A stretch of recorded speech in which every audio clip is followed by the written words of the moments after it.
haven't really been doing too well in the past, and this year he kind of brought our team closer together. He taught us how to do more plays. He showed how to do stick skills, and he pushed our players to work hard. And he really was somebody to look up to. He was nice to everybody, but sometimes he kind of pushed people to the point where they couldn't handle it. But I feel like he was trying to improve them more than he wasn't trying to hurt them at all. He was trying to improve them. Also, I feel that our whole team has improved completely because of him, and he should be brought back as a coach. Thank you, Mr. Salinar. Next up. Hello, my name is Cameron Herbert. I just want to say that for the short time that I was with Coach Hill, I feel like I made a strong bond with him. I never really felt that with a coach before. And he taught me a lot, not only about lacrosse, but life in general.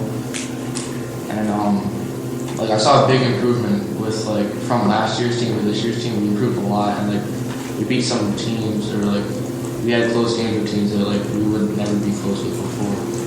So he really improved the lacrosse team, and he kind of gave everyone a different way to look at things. Everyone improved as a person too. We were doing a whole bunch of work, physical, that we would have never been able to do before without him. So he was a really good coach. He should be brought back. Thank you, Mr. Herbert. Okay, and next up. Hi, my name is Sarah Maloney. I am the mother of two boys that are here.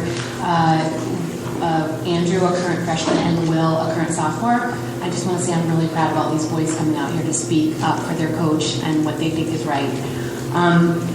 Both of my boys have had the pleasure of being coached by Nate Hill. After Will's experience with Coach Hill last year, Andrew looked forward to having him as a freshman coach on his team. We are extremely saddened to learn that Coach Hill was abruptly removed from his position in March, just as the season was underway. I'm here tonight for two reasons. One, to tell you a bit about Nate Hill and the kind of coach he is. I think that's evidenced by the boys, actually.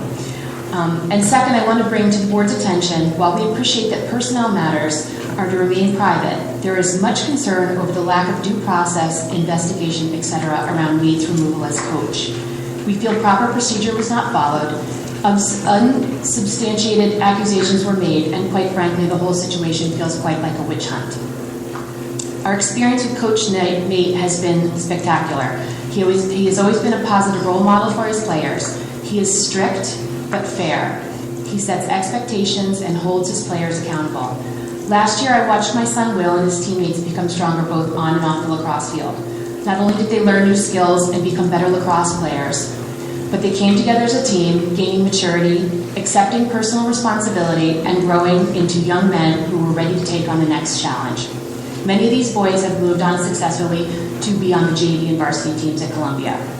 This evolution occurred under Coach Hill. Our family has also developed a personal relationship with Nate. He is a trusted friend, like family. Recently, while my husband and I were out of the country, Nate stayed at our home and took care of our children. We had the utmost confidence that he was in charge of keeping our family safe. We came home to a tidy house and kids that suddenly knew how to put away their clean laundry. In my book, that's quite a feat. As a former athlete, I have played for many types of coaches. I liked some, didn't like others, but was certainly taught to work hard, support my teammates, and respect the game. As a parent, I realized the role of a freshman coach for any sport can certainly be difficult, as they are tasked with shaping young athletes as they transition to high school and real sports teams, many for the first time. Quite a few young athletes, especially boys, struggled with new expectations and a higher level of accountability. I know this because I watched my own son, Will, go through this struggle last year. I was very pleased to see him work through these challenges, all with the help of Coach Hill. It is my understanding that two incidents in March were pivotal events that led to Mr. Bushio's decision to release Nate Hill as coach. One situation involved my son, Andrew, who, when the event occurred, was under Nate's care, as my husband and I were away, the same event. A teacher had taken Andrew's lacrosse stick away from him. While Andrew knew his stick did not belong to the locker room, he was scared something would happen to it, as days earlier, some of the members of another Columbia sports team had vandalized the shared lacrosse locker room. The teacher asked Andrew to put the stick away, which he did immediately. He then moved to the other side of the classroom and continued his work. Later, when the stick fell over, the teacher got angry, took the stick, and delivered it to the office, demanding an adult come to collect it. Andrew immediately called Nate, who in my absence acted on my behalf. Nate went to school to collect the stick and was met with an irrational teacher, who had escalated the situation and was making untrue accusations about my son. Her story kept changing.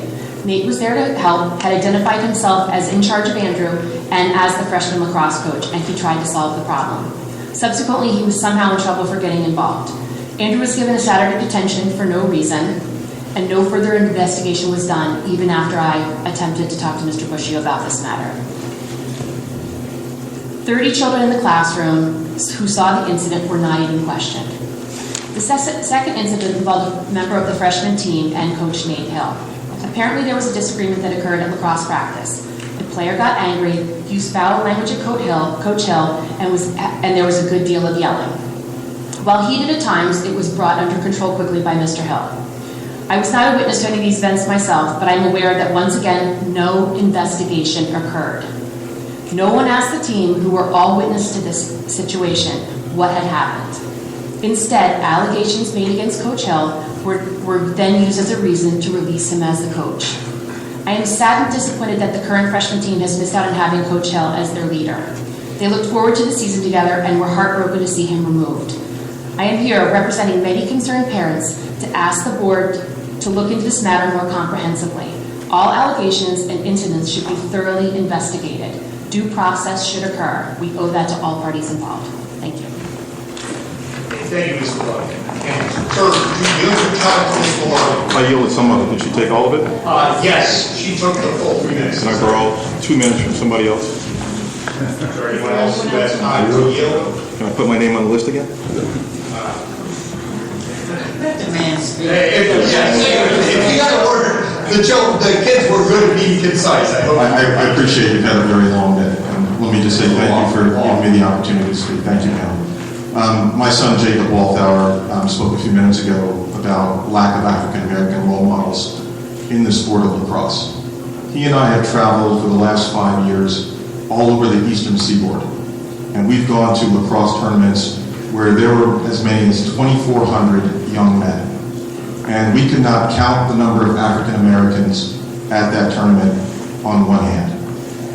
And I just want to say that this lacrosse team is by far the most diverse lacrosse team I have ever seen in 5 years of traveling lacrosse. You have more African American players, and I think I've been to all but one game this year, on your lacrosse teams than all of the other schools that we've played combined, with the exception of Eastside in Newark. That is no coincidence. That has a lot to do with the fact that Coach Nate Hill is a part of the Columbia lacrosse program. He has been a role model for these young boys. And when I think about the fact that he will no longer be there, I can almost project and predict that the number of African Americans playing lacrosse will decline. And that's problematic for me, because our boys get stereotyped as basketball players, football players. They don't get stereotyped as lacrosse players. And the schools that offer the opportunity for a higher education in lacrosse, the Ivies, the Lafayettes, the Bucknells, the Syracuses, the UNCs, they will be looking for kids of color on a going forward basis. And I want the Columbia program to be a program where they can come and look for those kids. You provide a great education. We've been involved in the school district for 16 years. And I think that these boys deserve an opportunity to leverage that education as well as your athletic program into something greater. The second thing I will say is that I am deeply disturbed that these kids are not enjoying sports. When I think back to my days of playing football, basketball, and baseball, those were some of my greatest memories. And they were all about high fives, and they were all about laughter. For whatever reason, some of these kids are feeling pain in our athletic program. And I hope that you take what some of these parents have said this evening seriously. I'm really proud of these young men, but really, sports, arts, that should be an outlet. it should not be a source of frustration and pain for a child. And I hope that it's being seriously looked at a much deeper level. I'm not accusing anyone of anything, but the fact that these kids are feeling pain in our sports is really problematic for me as a parent. Thank you. Thank you, Mr. Walker.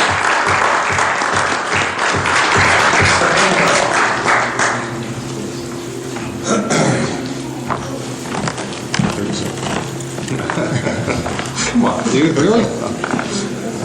All right. Here we go. I have 6 minutes, so let's hang on to that stop sign. Okay? That's right, Dr. Williams yelled at. That's correct. Yes, sir, Mr. President. So, let's start with the history. We've heard about the baseball program. Egregious. There was another incident that was brought to the attention of this institution. Mr. Manley knew about it. It was about another lacrosse coach who no longer coaches lacrosse here, but successfully bullied a kid out of the program. Nothing happened. Miss Arnie knows about it. Her son was on that team.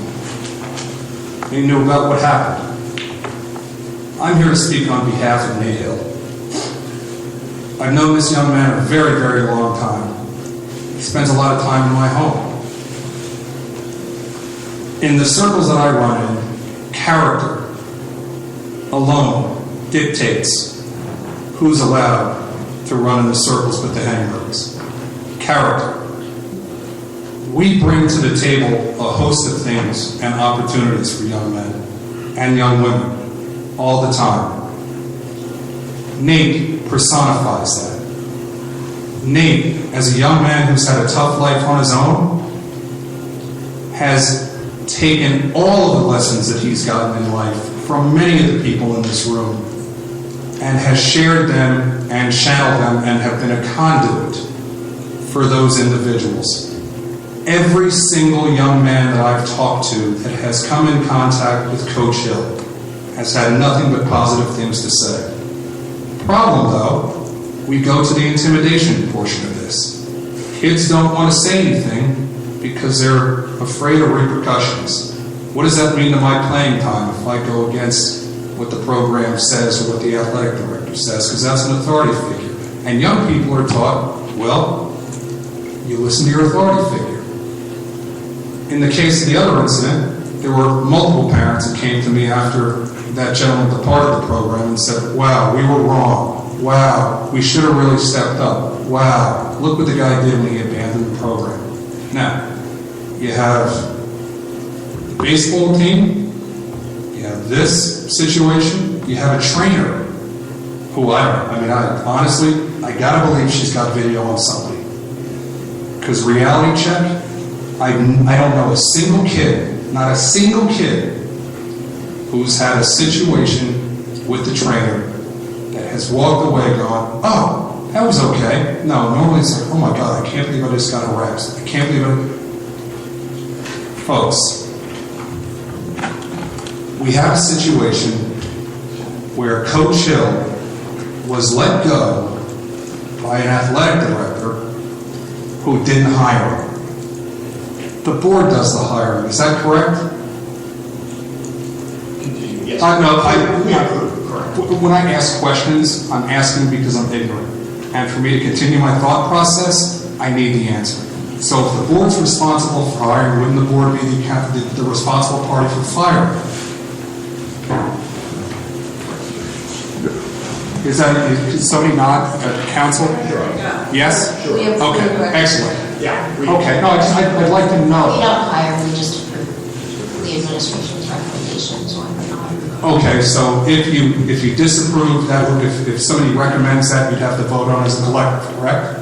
So that would be due process, correct? I guess, Counselor? Okay. Within the due process investigation, would hearsay be acceptable in due process? Anybody? Oh, please, the body language? Ma'am, please, ma'am, I'm asking questions to establish something. is hearsay acceptable in the due process? And please don't smile and laugh at me like that. It's very disrespectful.